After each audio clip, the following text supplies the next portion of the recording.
What's up, guys, and thank you for tuning in to another episode of the Sinister Files. If you like what you see or hear, go ahead and hit that like button and subscribe to stay up to date on all my newest content.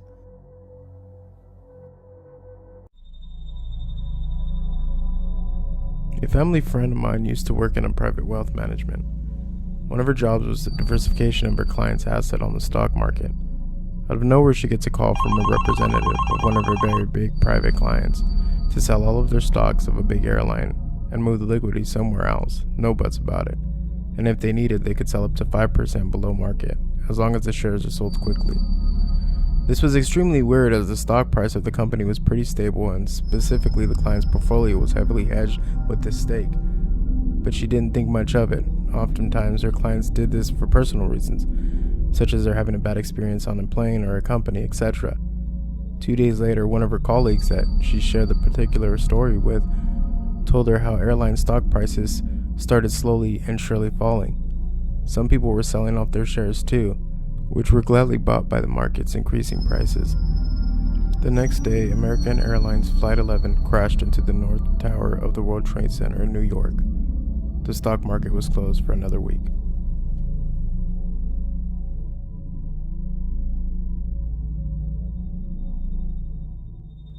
My grandfather found a life-size doll hanging by a rope around its neck in a tree-wooded area on his way home one day. He said it looked like somebody hung it up there and was using it for shooting practice or something. My mom's still a child, so the jokester he is, he brought it home for her and my aunt. Well, they actually liked the thing and cleaned it up and played with it. My grandmother says till this day the scariest things started to happen around the house. One example, it was nighttime and her and my grandfather were in bed sleeping.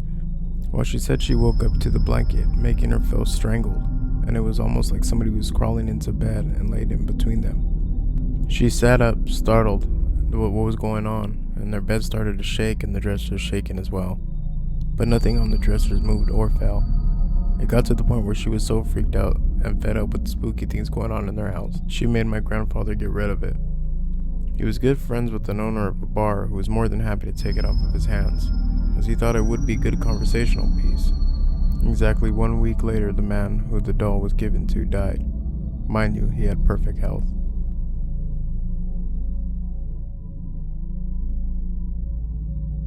My husband and I just moved into a new house in a new state with our 3-year-old. Naturally, I needed to go to food shopping for pretty much everything. It was dark by the time I arrived home and I could see upstairs. My husband was standing in the window. The light was on, so it was pretty easy to see that he was standing there. I clearly needed help for unloading, so I went straight inside and upstairs, only to find no one was there. I came back down to find him on the other side of the house, completely immersed in a video game. Clearly he's been there the whole time, but I asked anyways. And he told me he hasn't been upstairs since I left. And just as I thought, he hasn't been upstairs ever since I left. It got more creepier after we met our neighbor, who informed us that the previous owner committed suicide in our house. It was our neighbor's husband who discovered the body. We still have weird things happening to this day, but we just learned to coexist.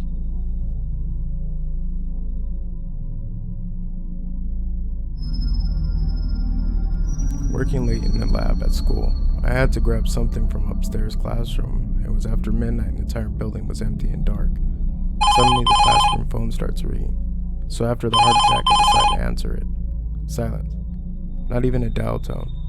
So I hop out and go back to my dorm. The next day I have class in that room. So I ask my professor, how often do people call the classroom phone by mistake? He looks at me funny and says, the phone in this room has been disconnected for years.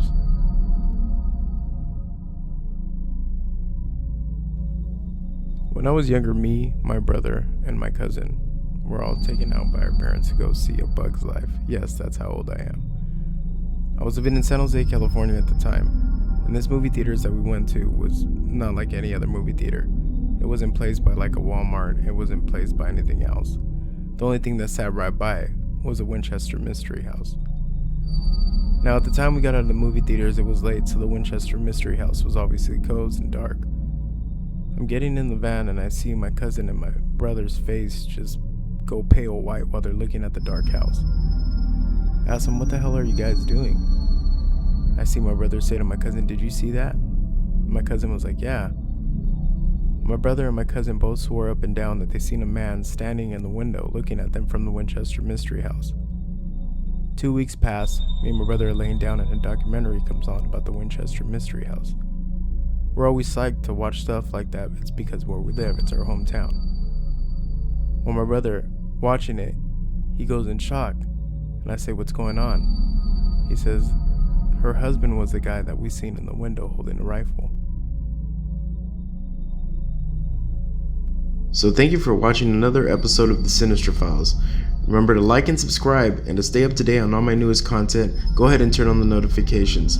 Thank you for watching.